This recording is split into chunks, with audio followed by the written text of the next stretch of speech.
Those words alone still haunt me. What happens when a forbidden attraction grows stronger than the walls meant to keep it hidden? That weekend, my carefully constructed life unraveled, one dangerous choice at a time. What would you do if your heart and your vows were pulling you in opposite directions? Before we dive into this tangled, emotional story, be sure to subscribe for more captivating tales like this one, and let me know in the comments where you're watching from today. Let's begin. When my husband asked me to keep an eye on my younger stepbrother Alex for the weekend, I had no idea how my life was about to change forever. It was a sunny Friday afternoon when Jacob kissed me goodbye, his briefcase in one hand and his phone already glued to his ear. That was his life, always on the move, always working. I watched him pull out of the driveway, feeling that familiar pang of loneliness as his car disappeared down the road. The house felt too quiet after he left, a silence that seemed to press against my chest like a weight. Alex arrived later that evening, his duffel bag slung casually over one shoulder. At 21, he carried himself with a confidence that felt worlds away from my 32-year-old self. He was Jacob's stepbrother, a product of his father's second marriage. I'd met Alex only a handful of times, but each encounter left me oddly curious about him. There was something about the way he spoke, the way his dark eyes seemed to linger just a second too long, that always unsettled me. "Hey, Sophie," he greeted me, flashing that easy grin that had probably broken a few hearts. "Thanks for letting me crash here." "Of course," I replied, forcing a smile. "It's nice to have some company." He laughed softly, setting his bag down by the stairs. "Yeah, Jacob's always so serious. Bet he doesn't leave much room for fun." The comment caught me off guard, and I laughed despite myself. It was a rare thing, someone acknowledging the quiet void in my life without even knowing it. The evening passed uneventfully. We made small talk over dinner, Alex charming me with stories about his time at university and his plans for the future. I couldn't help but notice how different he was from Jacob. Light-hearted, spontaneous, and effortlessly magnetic. While Jacob was pragmatic to a fault, Alex seemed to view life as an adventure waiting to be had.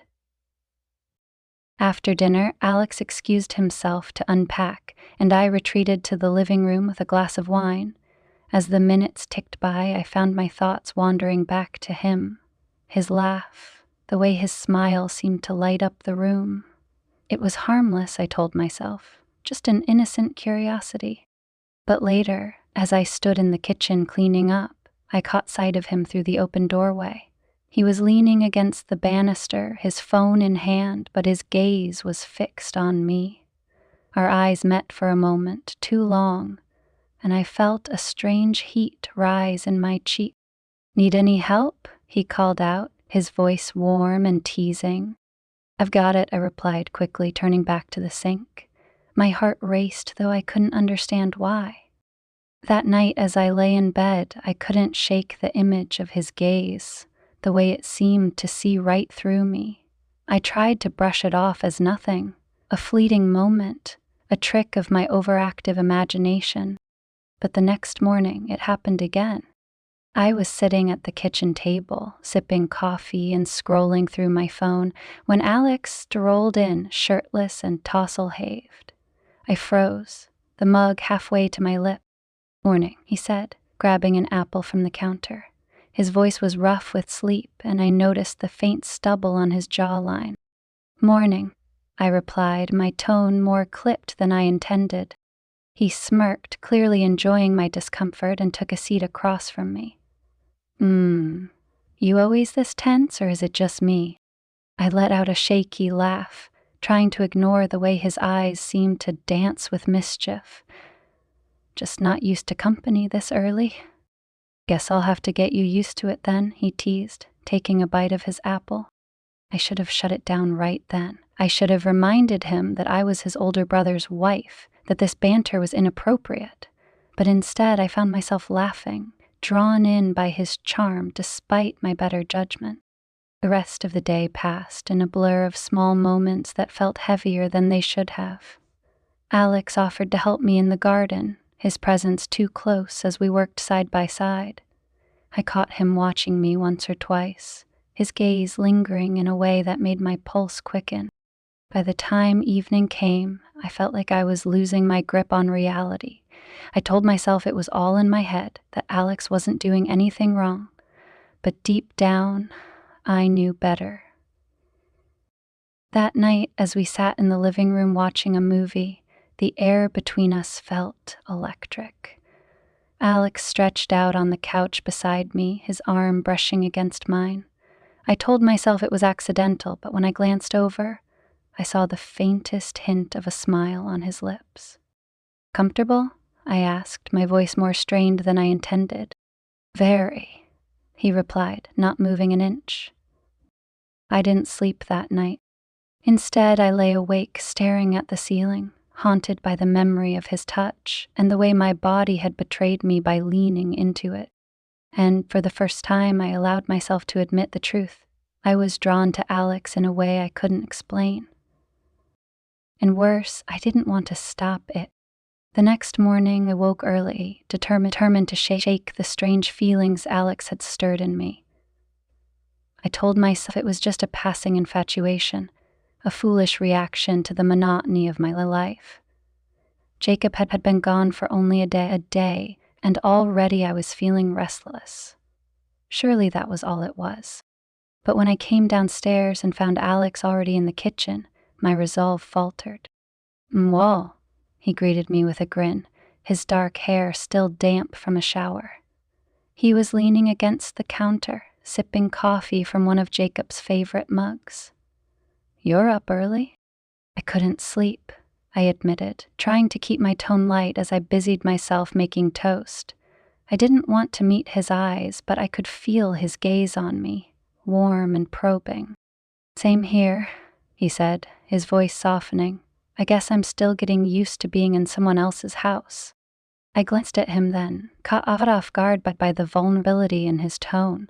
For a moment, he seemed less like the confident young man who had spent yesterday teasing me, more like some searching for a connection. "You're welcome here," I said, surprised by the sincerity in my own voice. "Really? Jacob and I are happy to have you." "Jacob, maybe," he said with a smirk. "But you? I'm not so sure." I opened my mouth to respond, but he cut me off, his grin widening. "Relax, Sophie. I'm kidding. Sort of." I rolled my eyes, turning back to the toaster, but I couldn't help the small smile tugging at my lips. It was infuriating how easily he got under my skin. The day unfolded much like the one before it, but the tension between us had shifted. It was no longer subtle or unspoken, it was tangible, crackling in every shared glance and lingering silence. In the afternoon, Alex offered to help me clean out the garage, a task Jacob had been promising to tackle for months but never quite got around to. I was reluctant at first, wary of spending more time alone with him, but I couldn't justify saying no. It was, after all, just a garage. We worked side by side in the stifling summer heat, sorting through old boxes and discarding years' worth of clutter. At first, the task provided a welcome distraction, but as the hours wore on, the proximity became impossible to ignore. "Hey," Alex said, holding up a dusty photo frame he'd found in one of the boxes. "Is this you and Jacob?" I looked over and saw the picture he was holding. A photo from our wedding day. Jacob and I were smiling, arms wrapped around each other, the perfect picture of newlywed bliss. Seeing it now, I felt a pang of guilt. It was hard to believe that was only 5 years ago. I said softly, taking the frame from him. "We looked so happy back then." Alex's expression grew serious. "You're still happy though, right?"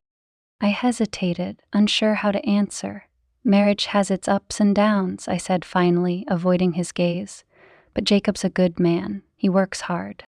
"Sounds like a nice way of saying he's never around," Alex said, his tone gentle but probing.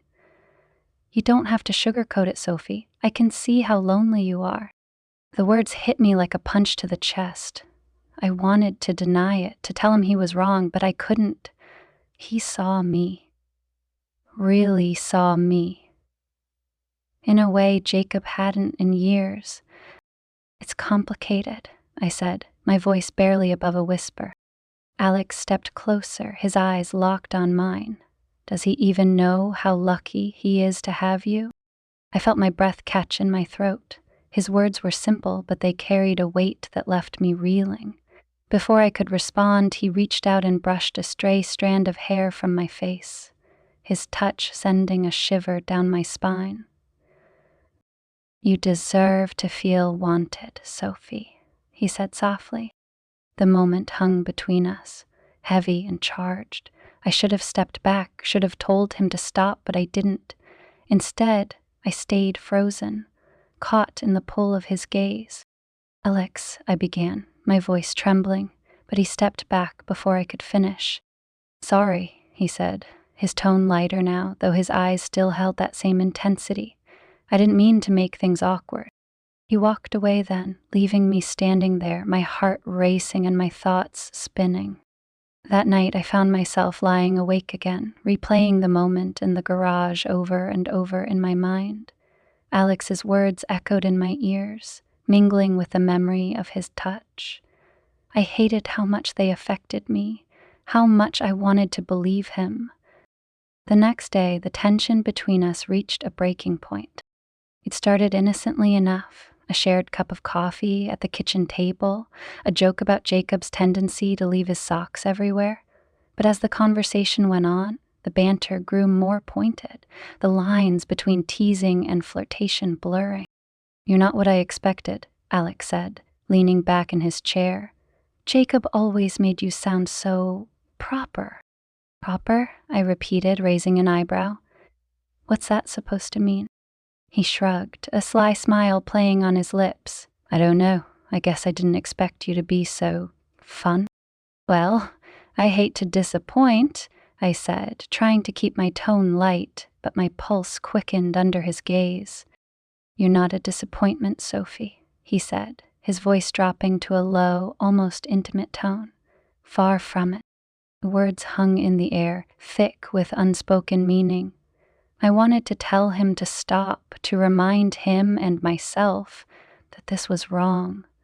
But instead, I found myself holding his gaze, drawn to him in a way I couldn't explain. It was Alex who finally broke the silence, standing abruptly and grabbing his empty coffee mug. I should get started on my reading, he said, his voice carefully neutral. I nodded, watching him leave the room, and felt the ache of his absence more acutely than I should have.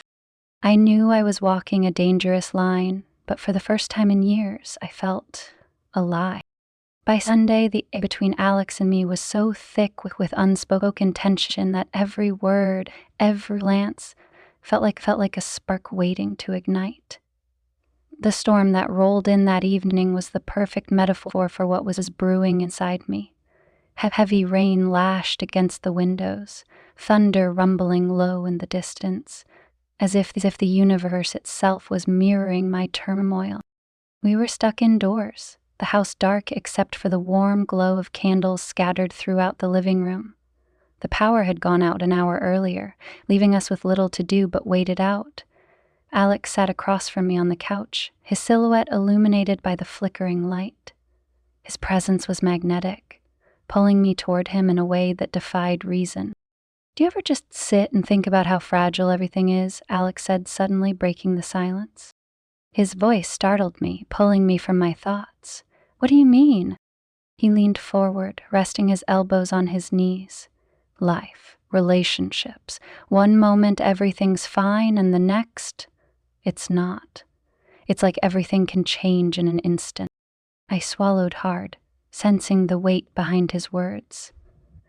I guess I've never thought about it that way, I said, though it wasn't entirely true. Lately, I'd thought about little else. Alex's eyes locked onto mine, their intensity sending a shiver through me. I have, he said quietly. A lot. I looked away, pretending to focus on the candle in front of me. but I couldn't ignore the way his words seemed to burrow into my chest. "You're too young to be this philosophical," I teased, trying to lighten the mood, but my voice wavered, betraying my nerves. "It's—" He didn't laugh.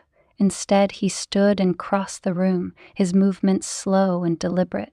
He stopped in front of me, his towering frame casting a shadow over the couch. "Do you ever feel like you're just going through the motions?" he asked, his voice barely above a whisper. My breath hitched, and I forced myself to meet his gaze. "Alex, what are you doing?" "I don't know," he admitted, his tone raw and honest. I can't stop thinking about you, Sophie." The words hung in the air, heavy and irrevocable. My heart pounded, a mix of fear and something far more dangerous surging through me. "You shouldn't say things like that," I managed, my voice trembling. "It's not—" "Not what?" he interrupted, his eyes burning with something I couldn't name. "Not true, not allowed, because I don't care anymore. I don't care if it's wrong." "Alex," I began, but he cut me off again, taking a step closer. "I see the way you look at me," he said, his voice low and steady. "I feel it too, Sophie. Whatever this is between us, you can't deny it." I stood abruptly, putting distance between us, but it felt like a futile gesture. The walls seemed to close in around us, the storm outside drowning out the sound of my hammering heartbeat. "This isn't fair," I said, my voice breaking. "You're Jacob's brother. We can't—" "Don't say it," Alex said, his tone sharp. "Don't pretend this isn't real." I turned away, my mind racing, but Alex reached out, his hand brushing my arm. The touch was light, almost hesitant, but it sent a jolt through me that left me breathless. "Tell me you don't feel it," he said softly. "Look me in the eye and tell me you don't want this as much as I do." I closed my eyes, willing the tears not to come. "It doesn't matter what I feel," I said, my voice barely audible. "This would destroy everything." "Maybe everything needs to be destroyed," he said, his voice fierce. "Maybe it's the only way to start over." I turned to face him then, my resolve crumbling under the weight of his gaze. "You don't understand," I whispered. "I've built my life around Jacob, around this house, this marriage. If I let this happen, if I let you in—" "You're not happy, Sophie," he said, his voice softening. "You haven't been happy in a long time, and you deserve to be. Don't you think you deserve that?" The words hit me like a physical blow. I had spent so long convincing myself that my life was fine, that the hollow ache in my chest was normal, that I didn't even know how to respond. Alex stepped closer, his hand cupping my cheek, and I didn't move. I couldn't. His touch was warm, grounding me in a way that felt both terrifying and comforting. "Please," he said, his voice barely above a whisper. "Just this once. Don't think about anyone else. Don't think about what's right or wrong. Just think about what you want." And then he kissed me. For a moment, time seemed to stop. The storm outside faded into nothing, and all I could feel was the heat of his lips against mine, the gentle pressure of his hands on my face. It was a kiss filled with longing, with years of unspoken desires, and I found myself sinking into it, my body betraying every rational thought. When we finally broke apart, my chest heaved with the effort to breathe, my mind a whirlwind of emotions. Alex looked at me, his eyes searching mine for answers I didn't have. "I can't," I said, stepping back. "I can't do this." "Sophie." "No," I said firmly, cutting him off. "This has to stop now." I turned and fled the room, my heart pounding and my thoughts spinning. I locked myself in my bedroom, the weight of what had just happened crashing down on me. But as I sat there staring at the door and trying to catch my breath, I realized something that left me shaking. No matter how wrong it was, I didn't regret the kiss. And that terrified me more than anything. The next morning, I woke with a heaviness in my chest that I couldn't shake. The kiss with Alex haunted me, replaying in my mind in a maddening loop. Every time I closed my eyes, I felt his lips on mine, his words echoing in my ears. And worst of all, I couldn't decide if I hated myself more for letting it happen or for wanting it to happen again. Alex was already in the kitchen when I came downstairs, the scent of coffee filling the air. He glanced up as I entered, and for a brief moment the tension between us was unbearable. His dark eyes searched mine, but I couldn't bring myself to meet his gaze. Instead, I busied myself at the counter, pouring a cup of coffee and avoiding him like my life depended on it. "Morning," he said, his voice low and cautious. "Morning," I replied, keeping my tone clipped. I prayed he wouldn't push me, wouldn't bring up the kiss. I wasn't ready to face it. Not yet. But Alex wasn't one to back down. He stood and crossed the room, stopping a few feet behind me. I could feel the heat of his presence, his intensity radiating toward me like a magnet I couldn't resist. "About last night," he began, but I cut him off. "Don't," I said sharply, finally turning to face him. "We're not talking about it. It didn't mean anything. It was a mistake." His jaw tightened, and a flicker of hurt crossed his face. "It didn't feel like a mistake," he said quietly. "Well, it was," I said, my voice trembling. "And it can't happen again. It won't." Alex's eyes darkened, a storm brewing behind them. "You're lying to yourself," he said. "I felt it, Sophie. I know you did too." I shook my head, tears threatening to spill. "You don't understand. If Jacob, if anyone, found out..." He took a step closer, his voice softening. "I don't care about Jacob. I care about you." "Stop," I said, my voice cracking. "You're making this harder than it has to be." He reached out then, his hand brushing mine, and I jerked back as if his touch burned me. "Please, Alex," I whispered. "Let it go." For a long moment, he just stood there, his expression unreadable. Then he nodded, stepping back. "Fine," he said, his tone colder now. "If that's what you want." "It is," I said, though the words felt like a lie. The day passed in a haze of awkward silences and stolen glances.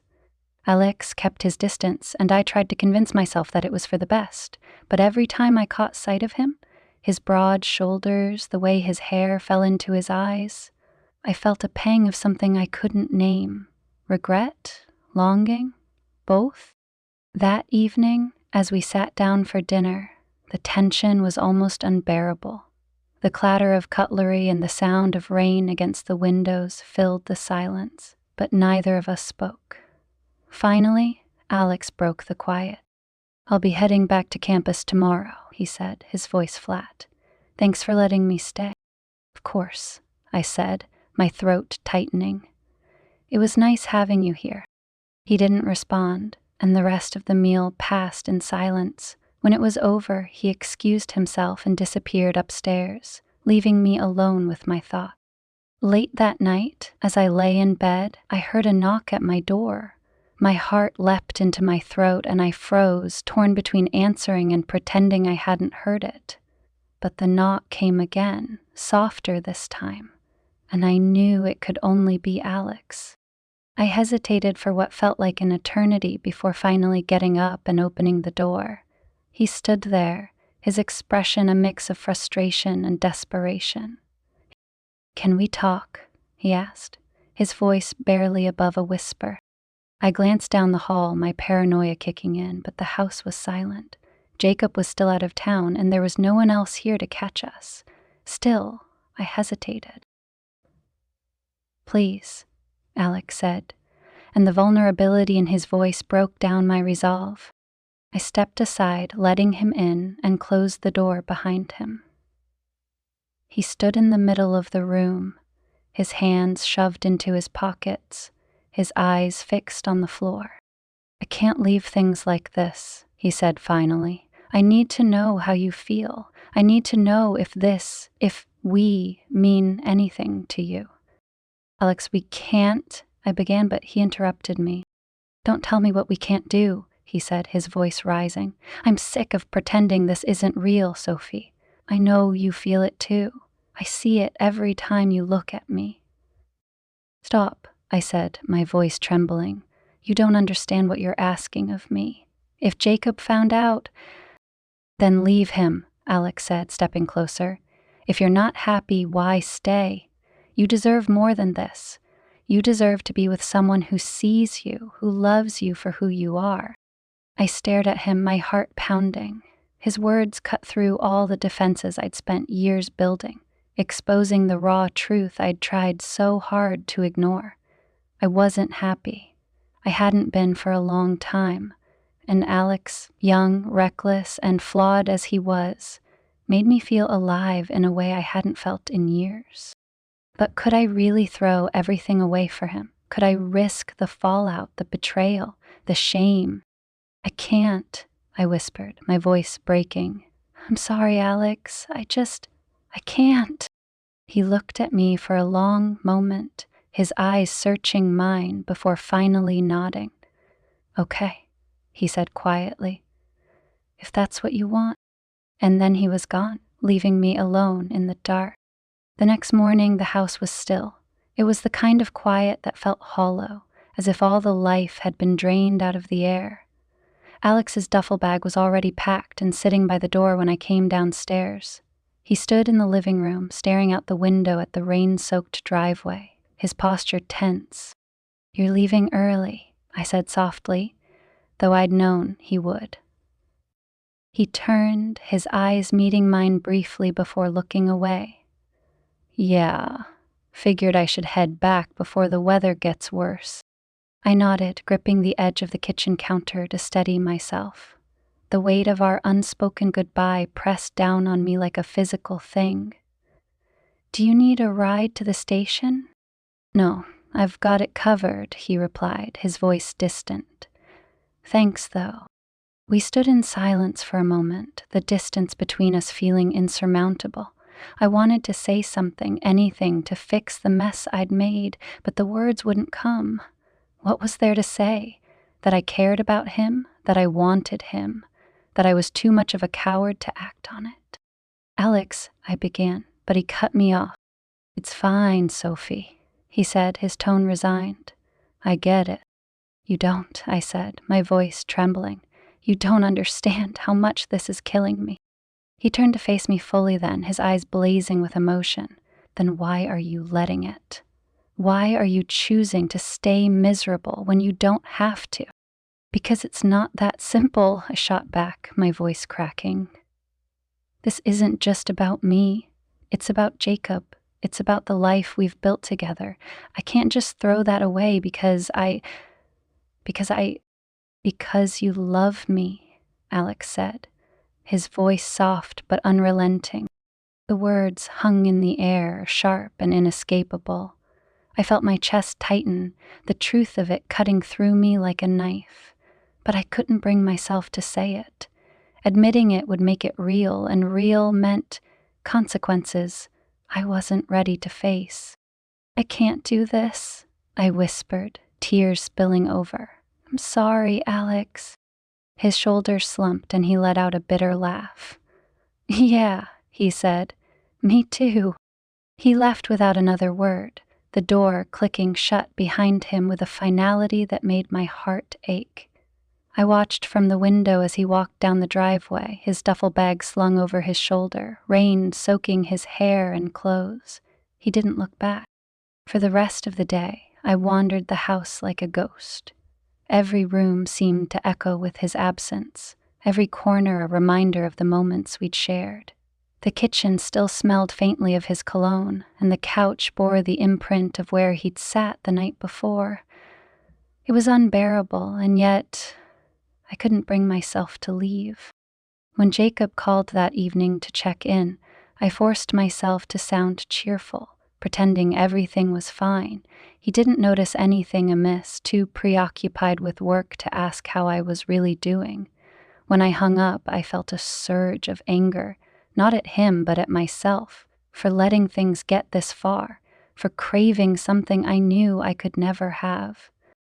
Over the next few weeks, I threw myself into routine, desperate to forget Alex and the way he'd made me feel. But forgetting was impossible. He was everywhere. In the lingering scent of his cologne on the guest room sheets, in the half-empty box of cereal he'd left in the pantry, in the memory of his touch that haunted me in the quiet hours of the night. Jacob came home a week later, oblivious to the storm that had passed through our house in his absence. He kissed me on the cheek, asked how my week had been, and then launched into a story about a difficult client at work. I nodded along, smiling in all the right places. "Did Alex behave himself?" Jacob asked casually over dinner. I froze, my fork halfway to my mouth. "Of course," I said, forcing a smile. He was great, really helpful around the house." "That's good," Jacob said, not noticing my unease. "He's a good kid." "I worry about him sometimes, though. He's still trying to find his place, you know?" I nodded, swallowing the lump in my throat. "Yeah," I said softly. "I know." Life went on, as it always does. The days blurred together, filled with errands, work, and the endless cycle of mundane tasks that kept my mind occupied. But at night, when the house was quiet and Jacob was asleep beside me, the memories crept in. They whispered in the dark, taunting me with what could have been. I wondered if Alex was doing the same, lying awake in his dorm room, thinking about me, wishing things had turned out differently, or if he'd already moved on, found someone else to fill the void I'd left behind. The thought made my chest ache, though I told myself it was for the best. Weeks turned into months, and the distance between Jacob and me grew wider. He didn't notice, too consumed by work to see the cracks forming in our marriage. Or maybe he did notice and chose to ignore them, just as I ignored the quiet voice in my head that begged me to take a chance, to be honest about what I wanted. But I couldn't. I was too afraid of losing the life I'd built, of facing the judgment of those around me, of admitting that I'd failed. And so I stayed, trapped in a life that felt more like a prison with each passing day.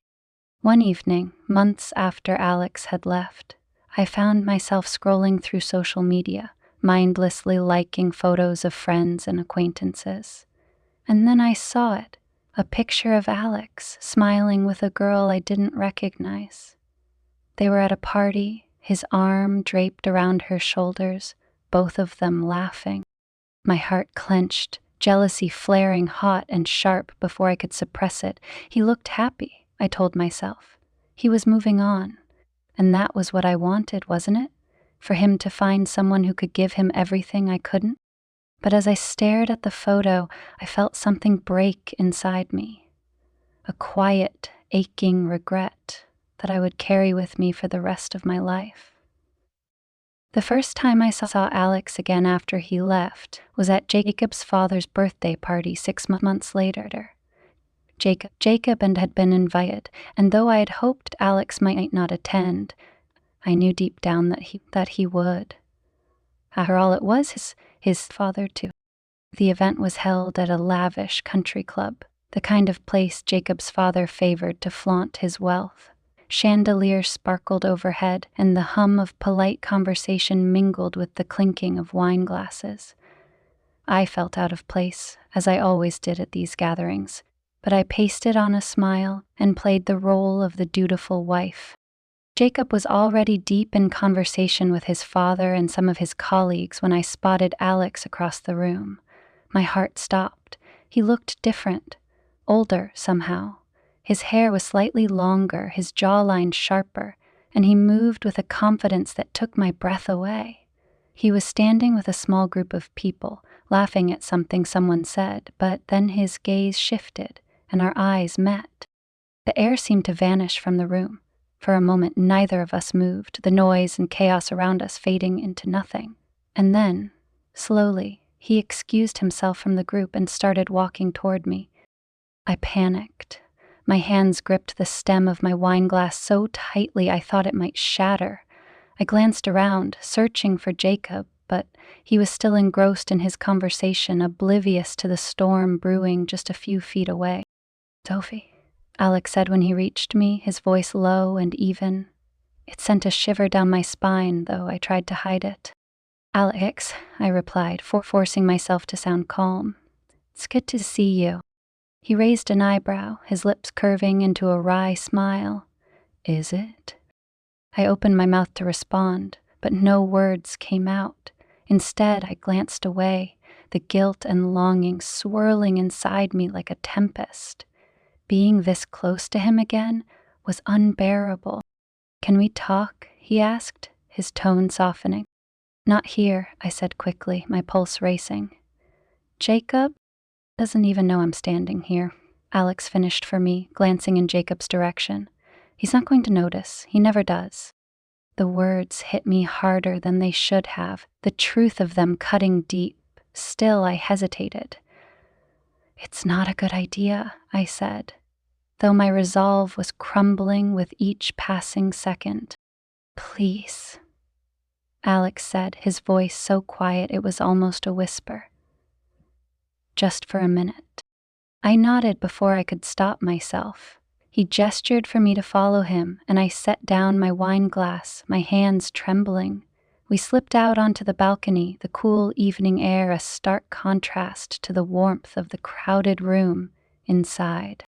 The silence between us stretched as we stood there, the city lights twinkling in the distance. Finally, Alex spoke. "I didn't think you'd come tonight," he said, his tone unreadable. "I could say the same about you," I replied, my voice shaking. "But it's your family, so it's yours," he said, cutting me off. "At least it's supposed to be." I flinched at the bitterness in his tone. "Alex, I didn't mean for things to get so complicated." "But they did," he said, turning to face me. His eyes were piercing, his expression raw. "And you ran. You left me to deal with it alone." "You think it was easy for me?" I shot back, my voice rising. "I didn't leave because I wanted to, Alex. I left because I had to." "Had to?" he echoed, his voice dripping with frustration. "Or because it was easier than making a choice?" The words stung because they were true. I had taken the easy way out, retreating into the safety of my marriage rather than facing the uncertainty of what being with Alex might mean. "You don't understand," I said, tears threatening to spill. "I had so much to lose." "And what did you gain?" he asked, stepping closer. "Are you happy, Sophie? Are you even living? Or are you just surviving?" I opened my mouth to respond, but nothing came out, because the truth was, I didn't know the answer. Before I could say anything, the balcony door opened and Jacob stepped outside. My heart lurched, panic surging through me as he glanced between Alex and me, his brow furrowing. "Everything okay out here?" Jacob asked, his voice laced with suspicion. "Fine," I said quickly, forcing a smile. "Just catching up with Alex." Jacob's eyes narrowed slightly, but he nodded. "Good. The cake's about to be served." "We'll be right in," Alex said smoothly, his voice calm and confident. It was a stark contrast to the turmoil I felt inside. Jacob lingered for a moment longer, his gaze flicking between us before finally heading back inside. As soon as the door closed, I exhaled shakily. "That was close," I murmured. "Too close," Alex agreed, his voice low. "But you're good at this, aren't you? Pretending everything's fine." I turned to face him, anger flaring. "What do you want from me, Alex? An apology? Closure? Because I don't know what else I can give you." "I don't want your apology," he said, his eyes burning into mine. "And I don't want closure. I want you. But you've made your choice, haven't you?" Tears spilled over then, and I didn't bother wiping them away. "I can't," I whispered. "I'm sorry." Alex's expression softened, a flicker of pain crossing his face. "Yeah," he said quietly. "You are." We stood there in silence for a moment longer before Alex stepped back, putting distance between us. "Take care of yourself, Sophie," he said, his voice thick with emotion. "I hope you find whatever it is you're looking for." And with that, he turned and walked back inside, leaving me alone on the balcony. I stood there for what felt like an eternity, the cool air biting at my skin. When I finally went back inside, Alex was gone, and Jacob was laughing with his father, oblivious to the storm that had just passed. The rest of the night, I smiled and played my part, but inside I felt hollow. I had made my choice, but as I sat beside Jacob, listening to him talk about work, I couldn't help but wonder if I had chosen wrong. Closing thought. In the months that followed, I tried to forget Alex, to bury the memories of what we had shared, but some nights, when the house was quiet and Jacob was asleep, I found myself thinking about him, about the kiss, the promises, the what-ifs. And though I knew I could never have him, a part of me would always wonder what might have been.